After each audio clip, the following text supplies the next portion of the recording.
আবল তাবল কথাবার্তা বলতে থাকে। আবার আপনার কাছে চিঠিও দিচ্ছে দেখলাম, আর খোলা খোলা চিঠি আর কি। এটা খারাপ আর কি, একটা ইয়ে আর কি। না, খুব উপদেশটা বানাও দিন আমি এক নজর পড়ে ফেলাই দিচ্ছি। আমার উপদেশটা লাগবে না, এই দেশটা আমার বাপের, আমার বাপ স্বাধীন করে দিয়ে গেছে। আমি জানি এই দেশ আমি চিনি। এখানে আমি বাংলাদেশের বসে বসে কথা বলার শুট করে আবার আমার উপদেশটা বানাতে গেছে। ওর একটা বলছে গ্রামীণ ফোনে সব ইনকাম গ্রামীণ ব্যাংকে যাবে, যে টাকা গ্রামীণ ব্যাংক গরিব মানুষের সাহায্য করবে। আর এই কথা করে আমার কাছে ওই গ্রামীণ ফোনের ব্যবসা দিয়ে ইউজ একটা টাকা পর্যন্ত গ্রামীণ ব্যাংকে দেয় নাই। আমি 400 কোটি টাকা গ্রামীণ ব্যাংকে দিচ্ছি, 400 কোটি টাকা। ওটা তার অন্যান্য প্রতিষ্ঠানে লাগাচ্ছি আর কি। না, তখন গ্রামীণ ব্যাংক ফাইলে বক্সে ঢুকাই দিই। গ্রামীণ ব্যাংক তখন ওই শেষ হয়ে চলে যাচ্ছিল। ওর বদলতে গ্রামীণ ব্যাংক মাঠে বসে গেছিল। ও তো সব ব্যাংকের সব টাকা তো লুচি খেয়ে গেছে। তখন আমি প্রথমে 100 কোটি, তারপর 200 কোটি, তারপর আবার 100 কোটি, এটা 98 সালে দিচ্ছি, চালু রাখছি।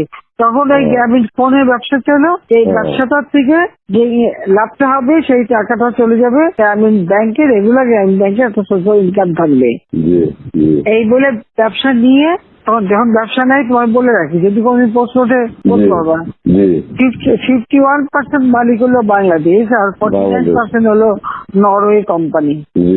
আর এখন যে দেখো সব সে ব্যবসা নরওয়ে কোম্পানির কাছে, তার নিজের কাছে বোধহয় 10% বা 15% মতন হয়তো থাকতে পারে, সমস্ত সে বেঁচে খেয়েছে।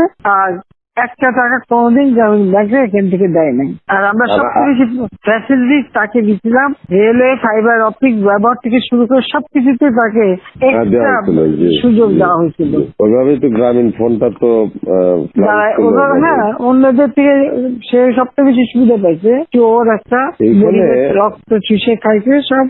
আমি বলছি যে রক্ত শোষা, গরিবের রক্ত শোষা। যে 30% তার হিসাব করলে 30% সুদ হইতো। সে যা গ্রামীণ মানুষকে যে লোন দিত, তাতে তার যে কম্পাউন্ড ইন্টারেস্ট যদি আপনি ক্যালকুলেশন করেন, 40-47% হয়ে যেত। দেখে এমন হয়, তাহলে আর লোকের আর কি থাকবে, ও তো গরিব আরো বেশি করে হয়ে যাবে। তোমরা তো ইতিহাস জানো না, হিলারি ক্লিন্টনে নিয়ে গেছিল যশোরে, তার হাত দিয়ে গ্রামীণ ব্যাংকে ঋণ দেওয়ালো। এরপর সেই লোকগুলি সাধারণ গরিব লোক, হরিজন গ্রুপ, তারা ওই এলাকায় আর থাকতেই পারে নাই, কারণ ওই ইন্টারেস্ট দিতে দিতে দিতে তারা ফকির হয়ে নিজের যে বাড়িঘর ভিটা মাটি তাও কেড়ে নিয়ে গেছে। তারপরে তারা ওই এলাকা থেকে হারাই গেছে।